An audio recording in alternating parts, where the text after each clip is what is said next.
မောရှိကွယ်လွန်ပြီးနော်ဤဒေလာလူမျိုးတို့ကိုဥဆောင်ဖို့တာဝန်ကျလာသူမှာယောရှုပဲဖြစ်ပါတယ်။သူကတာမန်ဘာသာရေးကောင်းဆောင်တူမဟုတ်ပါဘူး။ကျောင်းမဖွဲ့ကောင်းတဲ့စစ်ဗျူဟာရှင်တူလည်းဖြစ်ပါတယ်။သူ့ရဲ့ခြေလမ်းတိုင်းဟာတဘာဝတရားကြီးကိုယ်တိုင်သူ့ရဲ့လက်နက်ဖြစ်လာခဲ့ပါတယ်။ဒီနေ့မှာကျွန်တော်တို့ကတမိုင်းကိုလမ်းပြီးယောရှုရဲ့အထူးဆန်းသောစစ်ပွဲနှစ်ခုကိုသိပ္ပံနည်းကျစူးစမ်းရှာဖွေစဉ်းစားကြည့်ကြပါမယ်။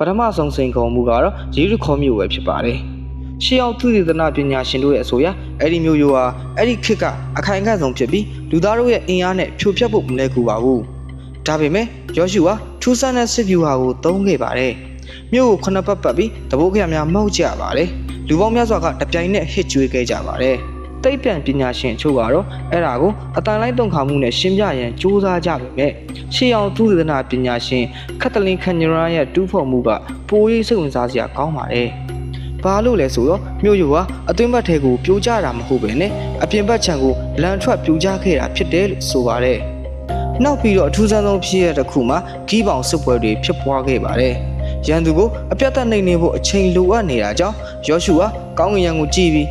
အိုးနေတင်သည်ဂီးပေါင်ပြိုးနိုင်လကောအိုလာတင်သည်အာရလုံချိုင်းနိုင်လကောငြိမ်းဝတ်စွာနေလို့ဆိုပြီးအမိန့်ပေးခဲ့ပါတယ်။အဲဒီနေ့မှာပဲနေရာကောင်းကင်လယ်မှာတစ်နေ့လုံးဒီပါရက်တက်နေခဲ့တယ်လို့ကျမ်းစာကဖော်ပြထားပါတယ်။2018ခုနှစ်မှာတော့ Cambridge တက္ကသိုလ်မှာရှိတဲ့ပညာရှင်များကစိတ်ဝင်စားဖွယ်ရာအဖြစ်တစ်ခုထုတ်ပြန်ခဲ့ပါတယ်။သူတို့ရဲ့နှက်ခဗေဒတက်ချက်မှုအရ BC 1209ခုနှစ်အောက်တိုဘာလ30ရက်နေ့မှာအဲ့ဒီဒေသမှာနေကြချင်းတစ်ခုအမှန်တကယ်ဖြစ်ပွားခဲ့ကြောင်းတွေ့ရှိခဲ့ရပါတယ်။ရှေးအောင်ဟေဘရုဘာသာစကားဖြစ်တဲ့ရက်တန့်ချင်းဆိုတာဟာအလင်းမပေးတော့ပဲမောင်သွားခြင်းကိုလည်းဆိုလိုနိုင်တယ်လို့ဆိုထားပါတယ်။စစ်မြေပြင်မှာတော့နေအောင်ကြီးရုတ်တရက်ပျောက်ကွယ်သွားခြင်းဟာရန်သူတွေကိုထိတ်လန့်စေပြီးယောရှုအတွက်တော့အခွင့်အရေးဖြစ်သွားစေခဲ့တာလည်းဖြစ်နိုင်ပါတယ်လို့ဆိုထားကြပါတယ်။နောက်ပြီးနေရက်တန့်နေစဉ်အတွင်းမှာပဲကောင်းကင်ကနေကြောက်ခဲကြီးများကျလာပြီးရန်သူတွေကိုတုံ့တင်ခဲ့ကြပါတယ်။အဲ့ဒါကတော့ပြင်းထန်တဲ့မိုးသီးမုန်တိုင်းဒါမှမဟုတ်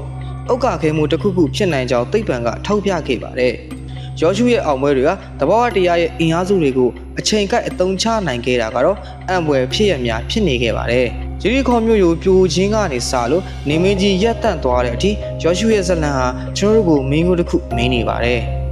အဲ့ဒါကတော့တဘာဝတရားကြီးတိုက်ဆိုင်မှုတသက်လားဒါမှမဟုတ်ဖျားသခင်ရဲ့ဘုံတကူတော်ကြီးမြတ်ခြင်းများလားအဖြေကတော့ကျွန်တော် YouTube channel ကိုလေ့လာနေကြတဲ့ခရစ်ယာန်ယုံကြည်သူမိတ်ဆွေများရဲ့ယုံကြည်ချက်နဲ့သိပ္ပံအမြင်ပေါ်မှာသာမူတည်ပါတော့တယ်ကျွန်တော်ကတော့ဖျားရဲ့တကူတော်ကိုအံ့အောင်မဆုံးချီးမွမ်းနေစေဖြစ်ပါတော့တယ်